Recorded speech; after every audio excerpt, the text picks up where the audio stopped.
decorating in Adiran.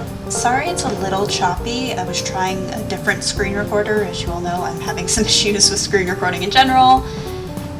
And yeah, we're just having some interesting times here.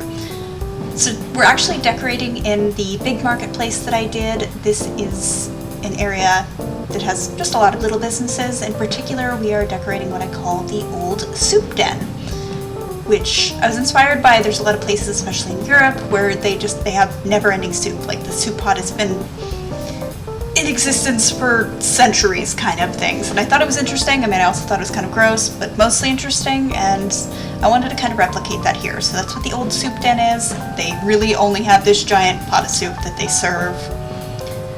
Also really hoping the footage is not as chopped up as it's appearing during this voiceover, because wow, I can't even see what's happening, but whatevs.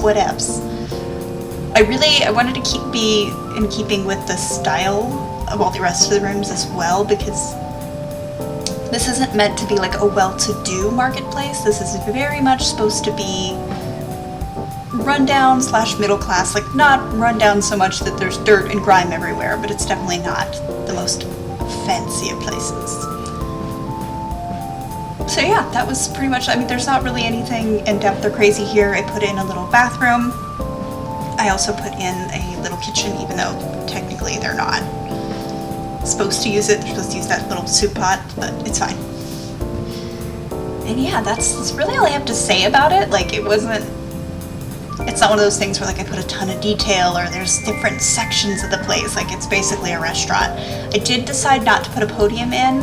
It's not going to function as a restaurant would, and that's just because there's so much going on here that you can't really have a restaurant. There's going to be several other businesses here. It wouldn't work, so I didn't bother. It wouldn't make sense anyways.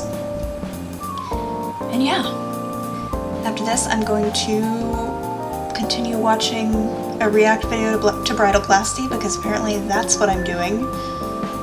I remember watching this show a couple years ago. I don't remember why. I didn't feel good, and so I was just binging kind of crap reality TV, and it's just like the most insane thing that I've ever seen. And so watching somebody else watch it and also be like, what is happening? This is actually insane. It's entertaining to me. I still think Janessa is like the best reality competitor, because she's like the villain, but she also does not care, and she's also the only one who's like recognizing that they're not in a sorority. Like, they're very much in a competition. Only one person's gonna get it. It makes for good trash TV. But also, like, the surgery aspect of it is just like, whoa!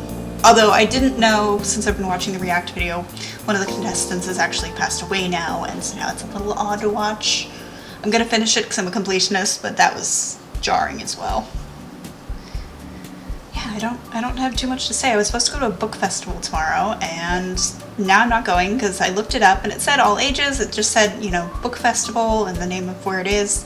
I was like, oh, that'll be fun. And then I started looking it up for like specific times and everything, and it seems more geared towards a younger crowd. So I'm like, actually no. Nothing wrong with that, but I am very much an adult human being. So I don't want to go learn about children's books or middle school age books.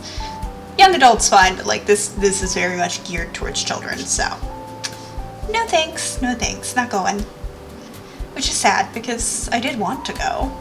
I'm chomping at the bit for any sort of book activity, but whatever.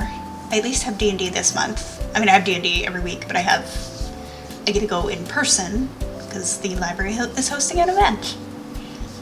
And I'm big on, I try to go to the library whenever I can, because I know that a lot of funding is based on their foot traffic, so I'm like, okay, well, I'll just go to the library for this thing instead of, you know, I could do it at home or I could order it or whatever. Like, I try to go to the library. What else happened? Oh, my dog got covered in oil today. That was fun. She came up to me and all of a sudden I'm like, why are you shiny? And she has a lot of spots in her skin, but you normally can't tell because of her fur, but because her face was like covered in oil, I was like, are you sunburned? Like, what is going on? And it took me much longer than it should have to realize I fried onions yesterday, And I had the pan pushed way back because I needed to dump the grease, but I just didn't want to do it right away. And somehow she managed to get to it anyways. I'm guessing by jumping on the counter. Somehow, I don't know. I don't know how she got up there. She never has gotten up there before. And she ate all the grease, which is fine. It's vegetable oil. There was no actual onions in there. So it was safe for her, but also, like, she was covered in grease. And I tried to give her a bath, but she's still pretty covered in grease. So I don't know what I'm going to do. I might try to do Dawn dish soap, but I'm worried about her eyes. Who knows? Who knows? So that was my fun event of why is the dog shiny? Like, I even went outside and I'm like, what did she get into? What happened? And then like 15 minutes in, I'm like, wait a minute, I fried onions. That's what's on her face. And it sure was, sure was. Yeah, I don't know what I'm gonna do tomorrow instead. I think I'm gonna make stuff. Do some sort of crafty thing. Or I can just record videos, I don't know. I feel bad that I haven't streamed all week, but it was not on purpose. It's just with my new meds and doctor's appointments, it just didn't work out. But thankfully Monday I can actually open up my Royal Aspirations challenge that I started and go through that. I don't know what I'm going to do Wednesday. I am going to go ahead and change that time slot to 10 to 2. It was 1 to 3 or 1 to 5, but I'm going to keep it at 10 to 2. And I actually think I'm going to change Friday to 10 to 2 as well. But I might not. I don't know. It depends on what I'm playing. Friday might be a fluctuating time. Who knows?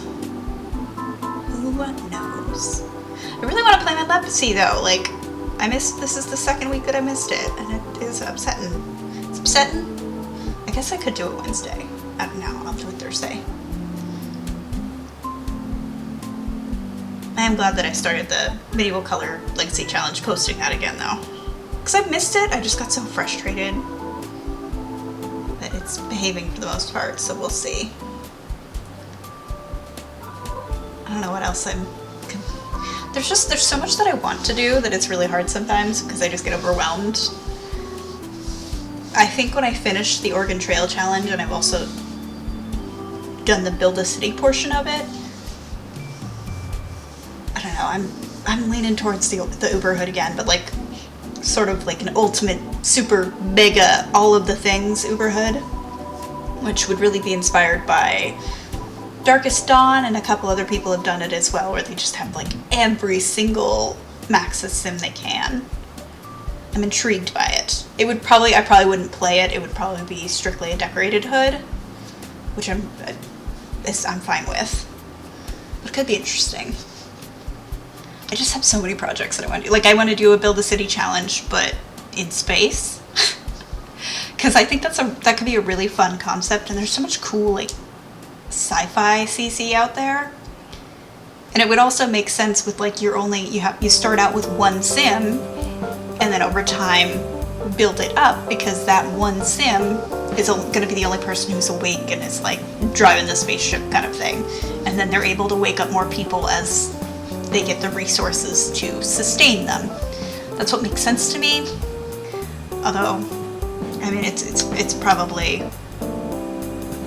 like a weird white guilt thing, but like, I don't really want to call it a colony. And then I'm like, I don't know, what do I call it? Like, it's weird things that I think about, because like, obviously, colonialism like is bad, and like going out into space, technically that's what you're doing. You're building your little space colony, but I don't know. And I know it's for Sims, and like, I'm absolutely ridiculous for being worried about that, but it is important. And I think that the language that we develop about space travel and what ends up happening is important, because eventually that will be a reality.